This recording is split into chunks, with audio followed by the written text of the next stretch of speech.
अमेरिकी चुनाव के नतीजों के बाद खबर है कि बांग्लादेश की पूर्व प्रधानमंत्री शेख हसीना खुश हैं, मगर मौजूदा अंतरिम सरकार के मुखिया मोहम्मद यूनुस की मुश्किलें बढ़ सकती हैं। 4 साल बाद शानदार जीत के साथ एक बार फिर डोनाल्ड ट्रंप की सरकार बनने जा रही है और व्हाइट हाउस में उनका कमबैक हो रहा है। रिपब्लिकन पार्टी के डोनाल्ड ट्रंप की जीत से बांग्लादेश की पूर्व पीएम शेख हसीना को भी अपनी वापसी की उम्मीद है। उन्होंने ट्रंप को भेजे बधाई संदेश में खुद को प्रधानमंत्री बताया है। ऐसे में कयास लगाए जा रहे हैं कि अमेरिका में सत्ता बदलने के बाद क्या बांग्लादेश में एक बार फिर से तख्ता पलट हो सकता है। 2 बार चिली की राष्ट्रपति रह चुकी मिशेल बेचलेट ने एक बार मजाक में कहा था कि अमेरिका में कभी तख्ता पलट नहीं हुआ है क्योंकि वहां कोई अमेरिकी दूतावास नहीं है। अपने कार्यकाल के दौरान जब 2009 में वो अमेरिका दौरे पर थीं, एक प्रेस कॉन्फ्रेंस में जब उनके इस मजाक को लेकर पत्रकारों ने सवाल किया तो मिशेल ने इसे एक अमेरिकी शख्स की तरफ से किया गया मजाक बताया था। इस दौरान उनके साथ अमेरिकी राष्ट्रपति बराक ओबामा भी थे।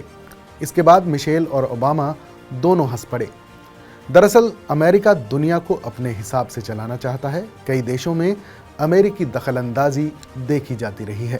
अब डोनाल्ड ट्रंप अमेरिका के 47वें राष्ट्रपति बनने जा रहे हैं। इस जीत पर दुनिया भर से उन्हें बधाइयां मिल रही हैं।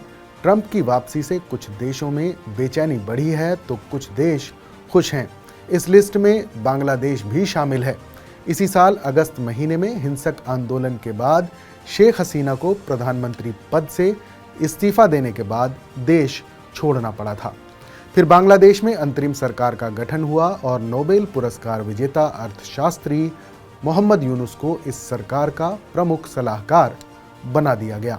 मोहम्मद यूनुस को डेमोक्रेट्स और बाइडेन प्रशासन का खास माना जाता है। ये भी माना जाता है कि उन्हें इस भूमिका में लाने के पीछे बाइडेन प्रशासन और डेमोक्रेट्स की अहम भूमिका रही है। ऐसे में सबसे बड़ा सवाल है कि अमेरिकी सत्ता परिवर्तन का बांग्लादेश की राजनीति पर क्या असर पड़ेगा। क्या ट्रंप कार्यकाल में भी बांग्लादेश को वही समर्थन मिल सकता है जो पहले मिलता था? क्या शेख हसीना अपनी खोई हुई राजनीतिक जमीन फिर से हासिल कर सकेंगी? अमेरिकी चुनाव में ट्रंप की जीत के बाद आवामी लीग के आधिकारिक एक्स हैंडल से शेख हसीना ने उन्हें बधाई दी है। इस पोस्ट में डोनाल्ड ट्रंप और उनकी पत्नी मेलानिया के साथ शेख हसीना की एक तस्वीर भी डाली गई है। इस पोस्ट में ट्रंप को बधाई देते हुए कहा गया है कि बांग्लादेश आवामी लीग की अध्यक्ष शेख हसीना ने डोनाल्ड ट्रंप को अमेरिका के 47वें राष्ट्रपति के रूप में चुने जाने पर बधाई दी।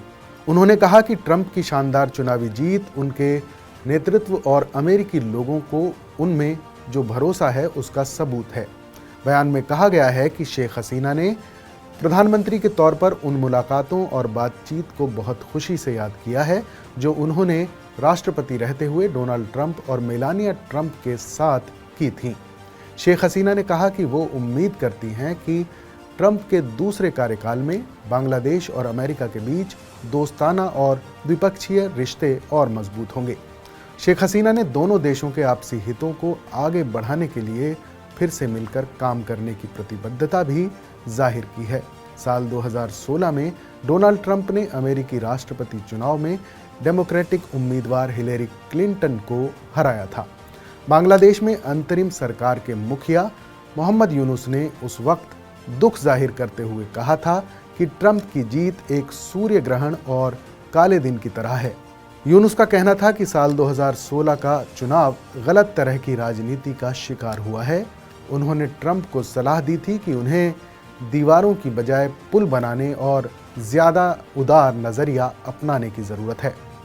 उस वक्त नोबेल पुरस्कार विजेता मोहम्मद यूनुस किसी राजनीतिक पद पर नहीं थे, लेकिन अब इस नई भूमिका में आने के बाद यूनुस का अमेरिकी दौरा भी काफ़ी चर्चा में रहा है। 25 सितंबर को उन्होंने क्लिंटन ग्लोबल इनिशिएटिव प्रोग्राम में शिरकत की थी, जिसमें अमेरिका के पूर्व राष्ट्रपति बिल क्लिंटन भी मौजूद थे। विशेषज्ञ कहते हैं कि अमेरिका पहले भारत के दृष्टिकोण को ध्यान में रखते हुए साउथ एशिया को एक यूनिट के तौर पर देखता था, लेकिन जो बाइडेन प्रशासन ने बांग्लादेश को एक स्वतंत्र यूनिट के तौर पर देखा। इसका असर ये हुआ कि बांग्लादेश में सरकार बदल गई। बांग्लादेश में मानवाधिकार और चुनावों को लेकर पहले भी सवाल उठते रहे हैं, लेकिन बाइडेन के समय पर इस पर ज़्यादा सख्ती रही और उनके शेख हसीना से भी अच्छे संबंध नहीं रहे। बांग्लादेश फिलहाल एक अस्थिर राजनीतिक दौर से गुजर रहा है। शेख हसीना के सत्ता छोड़ने के बाद वहां अंतरिम सरकार चल रही है। जानकार कहते हैं कि बांग्लादेश में अभी भी लोकतंत्र की बहाली नहीं हुई है। नई सरकार कब बनेगी, कब चुनाव होंगे, ये भी फिलहाल किसी को मालूम नहीं है। देश में चुनाव घोषित करने का अधिकार अंतरिम सरकार के मुखिया मोहम्मद यूनुस के पास है। चुनाव को लेकर यूनुस के ऊपर दबाव बढ़ सकता है, क्योंकि बाइडेन के मुकाबले ट्रंप उन्हें ज़्यादा वक्त नहीं देंगे। वो यूनुस को बांग्लादेश में जल्द से जल्द चुनाव कराने के लिए कहेंगे। और दूसरा ये कि चुनावों में शेख हसीना की पार्टी आवामी लीग के हिस्सा लेने की संभावना अब बढ़ गई है। कई जानकारों को उम्मीद है कि बांग्लादेश में आवामी लीग वापस आएगी, भले ही शेख हसीना के नेतृत्व में ऐसा हो या फिर उनके बगैर।